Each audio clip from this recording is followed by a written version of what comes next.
ایک چھوٹے سے گاؤں کے قریب ایک پراسرار جھیل کے کنارے ایک بڑا درخت کھڑا تھا۔ درخت کی چھاؤں میں ایک چالاک خرگوش رہتا تھا جس کا نام ٹم تھا۔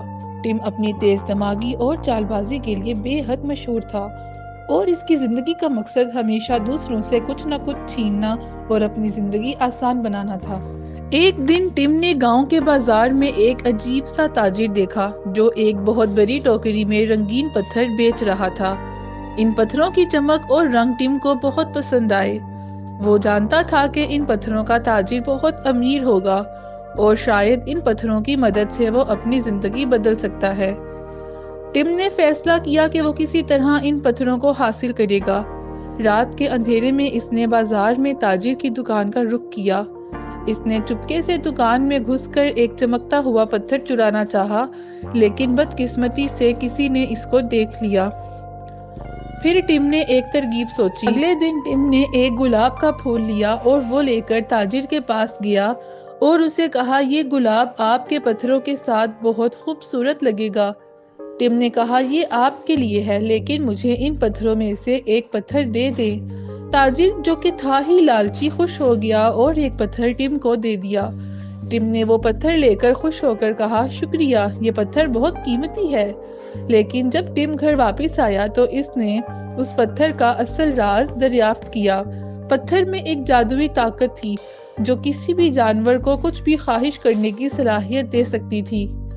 ٹم نے فوراً اپنی پہلی خواہش کی، میں چاہتا ہوں کہ مجھے اور زیادہ پتھر ملیں اور میں ان پتھروں سے زیادہ طاقتور بنوں۔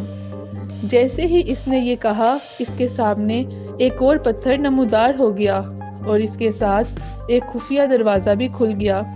دروازہ ایک جادوئی دنیا میں لے گیا جہاں ہر چیز مختلف تھی۔ وہاں اس نے ایک بزرگ ہاتھی کو پایا جو اس کی چال بازی دیکھ کر بولا، تم نے اس جادوئی دروازے کو کھولا ہے، لیکن اس کے ساتھ تمہیں اس کی قیمت بھی ادا کرنی ہوگی۔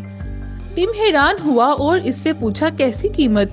ہاتھی نے جواب دیا، یہ جادوئی پتھر تمہیں صرف تمہاری خواہشوں کی تکمیل دے گا، مگر ہر خواہش کے بدلے تمہیں کچھ کھونا پڑے گا۔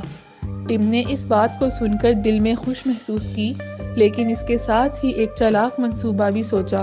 اس نے اپنے نئے پتھروں سے اور زیادہ طاقت حاصل کی اور کئی نئی خواہشیں کی، زیادہ کھانا، زیادہ سونا اور ایک نیا محل۔ لیکن ہر بار جب اس نے کوئی خواہش کی، کچھ نہ کچھ قیمتی چیز وہ کھو رہا تھا۔ پہلے اس نے اپنے دوستوں کو کھو دیا، پھر اس کا درخت، پھر اس کی آزادی۔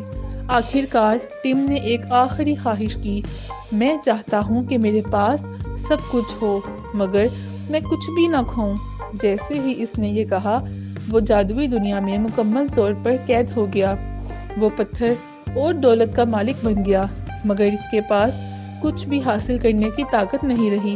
اس کی خواہشوں نے اسے اتنا بے بس کر دیا کہ وہ بس ایک خالی سایہ بن کر رہ گیا، اور اس طرح ٹم کی چال بازی کا خاتمہ ہو گیا۔